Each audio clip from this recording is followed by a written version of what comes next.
Hi friends, இப்போ நான் ஒரு வீடியோ உங்களுக்கு ஷேர் பண்ண விருப்பப்படுறேன். இது வந்து சர்க்கரை வியாதி பற்றின வீடியோ, ஒரு விழிப்புணர்வு வீடியோ. இப்போது நம்ம டாக்டர்கிட்ட சர்க்கரை வியாதிக்காக நிறைய மருந்துகள் வாங்கி சாப்பிட்றோம். அப்புறம் நம்ம தாத்தா பாட்டி அம்மா அப்பா எல்லோரும் போய்ட்டு ஹாஸ்பிட்டலில், குறிப்பாக ஜிஹெச்சில் ஒரு அரை நாளே வேஸ்ட் பண்ணி அந்த மாத்திரை சாப்பிட்றாங்க. ஆனால் இதுக்கு சரியான ஒரு தீர்வு கிடைக்கிறதே இல்லை. அது அப்படியே சராசரி அப்படியே போயிட்டே இருக்குது. ஒரு சர்க்கரை லெவல் கட்டுக்குள்ளே வந்துச்சா கிடையாது, சரியான பதில் இல்லை. நான் வந்து நண்பர் ஒருத்தருக்கு 2 மாதத்துக்கு முன்னாடி ஒரு சப்ளிமெண்ட் ரெக்கமெண்ட் பண்ணுறேன், நாட் மெடிசன், சப்ளிமெண்ட். அவர் அதை எடுத்துக்கும் போது 2 மாதம் கழிச்சு அவரோட சுகர் லெவல் கம்மியாக இருக்குது. இந்த 2 மாதத்துக்கு பிஃபோர் அவரோட சுகர் லெவலில் சாப்பிட்டதுக்கப்புறம் 498.36. இப்போது டிசம்பரில் இப்போ எடுத்த டெஸ்ட்டில் 230 சாப்பிட்டதுக்கப்புறம்.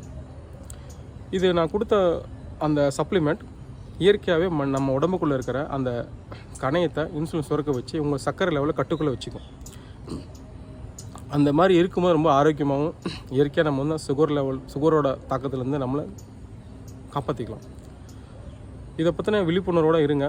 சர்க்கரை பற்றின விஷயத்தை தெரிஞ்சுங்க. ஹெல்த்தியாக இருங்க. தேங்க்யூ.